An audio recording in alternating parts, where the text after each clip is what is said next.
परमाणु बिजली घर जो पूर्व से प्रस्तावित है उसका काम चल रहा है और उसका आगामी ये 25 तारीख है, उस दिन हमारे देश के प्रधानमंत्री जी इसका उद्घाटन करने, शिलान्यास करने आ रहे हैं। लेकिन स्थानीय लोगों की जो मांगे थी, उनकी पीड़ा थी, जो विस्थापित परिवार या प्रभावित जो परिवार है, इनकी मांगे आज भी अधूरी है। अभी जिला प्रशासन के माध्यम से सरकार तक और एनपीसीएल के अधिकारियों तक हमारी जो बात थी वो पहुंचाने का प्रयास किया है। इसमें मोटे तौर पे जो बात है कि जो विस्थापित परिवार था, उन विस्थापित परिवारों को जो उचित मुआवजा नहीं मिला और कई परिवार ऐसे हैं जिनको बिल्कुल मुआवजा नहीं मिला। इसके अलावा 20 परिवार ऐसे जो माही से विस्थापित हुए थे और यहाँ पर आए और यहाँ से फिर विस्थापित हुए, मतलब डबल विस्थापित हुए। तो जो डबल विस्थापित परिवार है उनके लिए अतिरिक्त व्यवस्था गवर्नमेंट की तरफ से, एनपीसीएल की तरफ से कराया जाए। फॉरेस्ट राइट एक्ट के तहत पट्टा मिला था, वन अधिकार अधिनियम 2006 के तहत जो फॉरेस्ट में रह रहे थे पट्टा मिला था, तो उन पट्टा धारकों को भी विस्थापित किया गया, लेकिन उनको कोई किसी प्रकार का मुआवजा नहीं मिला है। तो इस बात को रखा है। हाँ, यहाँ पर जब भी अब व्यक्ति को मुआवजा नहीं मिला, उसकी मांग अनुरूप इसकी सुनवाई नहीं हुई, तो स्वाभाविक है कि जो एनपीसीएल काम कर रहा था उसका विरोध किया।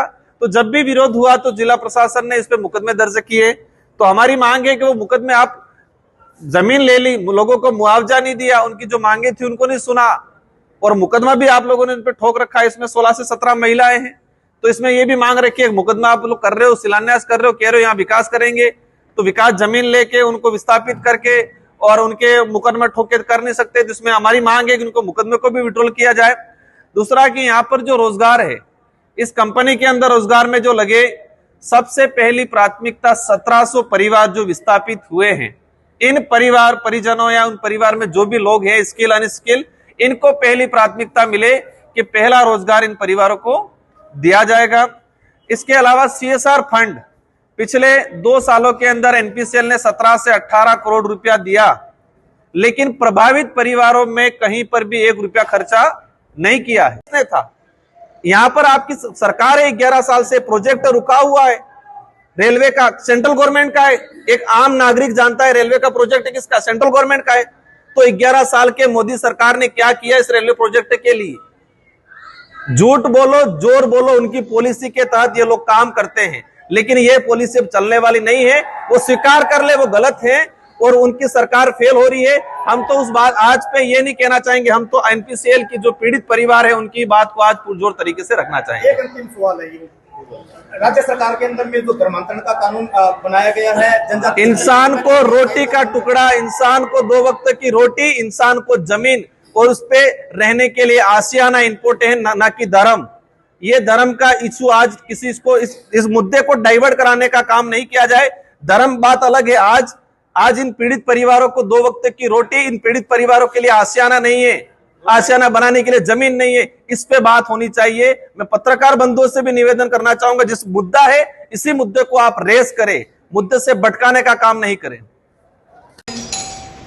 गवर्नमेंट की रिपोर्ट है कि 30 किलोमीटर की रेंज में रेडिएशन बढ़ेगा, हमारी रिपोर्ट तो है नहीं। नॉर्मली जो टेम्परेचर है उस टेम्परेचर से 1.5 से 2 डिग्री बढ़ेगा, तो 2 डिग्री नॉर्मली टेम्परेचर से 1.5-2 डिग्री अगर बढ़ता है तो उसका क्या नुकसान होता है वो एक आम व्यक्ति भी जानता है। लेकिन इतना कुछ होने के बावजूद भी आप जो प्रभावित लोग हैं इनको आप मुआवजा नहीं दे रहे हो, उनको जमीन नहीं दे रहे हो, आप उनको सीएसआर फंड का डेवलप नहीं कर रहे हो।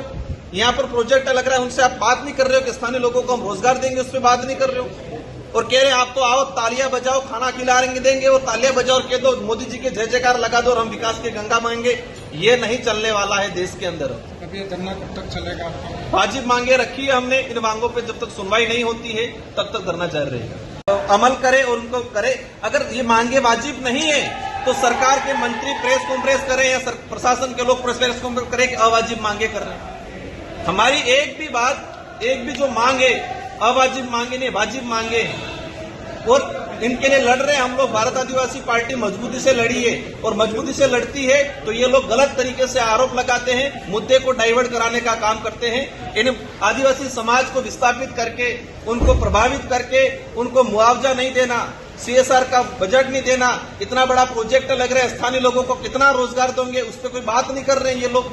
इन मुद्दों को लेकर हमने आज ज्ञापन दिया है धरना प्रदर्शन जारी है। अगर इस पे पॉजिटिव विचार आते हैं सरकार के और एनपीसीएल के और लिखित में हमें आश्वासन मिलता है तो हम लोग इस धरने को समापन करेंगे। खत्म करके मोदी जी से क्या बात हुई थी? मैं खुद मिला था, मैंने मेरे स्पीच में कहा है कि मैं खुद पीएम साहब से मुलाकात हुई थी। इस मांग को मैंने पुरजोर तरीके से रखा था। पहली प्रायोरिटी यही थी कि न्यूक्लियर है, आप इस जमीन को अगर अवाप्ति की है तो आप किसी अन्य प्रोजेक्ट में इसको इस जमीन का उपयोग करें, और अगर नहीं होता है तो जो पीड़ित परिवार है, जो विस्थापित परिवार है, उनकी जो वाजिब मांगे उस पर आप सुनवाई करें। लेकिन अभी तक नहीं हुई और पीएम साहब आज शिलान्यास करने आ रहे, उस बात का लगभग साल भर होने आ गया।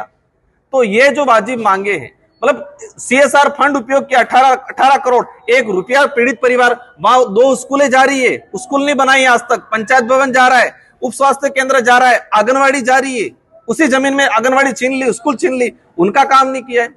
तो ये दुर्भाग्य है और सरकार की उदासीनता है, और इस क्षेत्र के साथ भेदभाव नजरिए से जो सरकार देख के काम कर रही है वो ठीक नहीं है। अभी भी है कि इन पीड़ित परिवारों की सरकार सुनवाई करे और उनको न्याय दिलाए।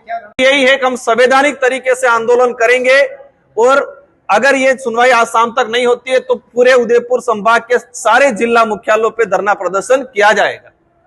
जब भी देखा गया आदिवासी समाज अगर संवैधानिक रूप से भी बात रखता है तो उस पर आरोप लगाए जाते हैं, कहा जाता है युग्र है, असंवैधानिक है।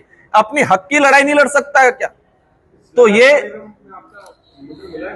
निमंत्रण हमें किसी प्रकार का नहीं मिला है अभी तक, और निमंत्रण मिलता भी है लेकिन यह समस्या का समाधान नहीं होता है तो शायद मेरे लिए वो निमंत्रण उचित नहीं है।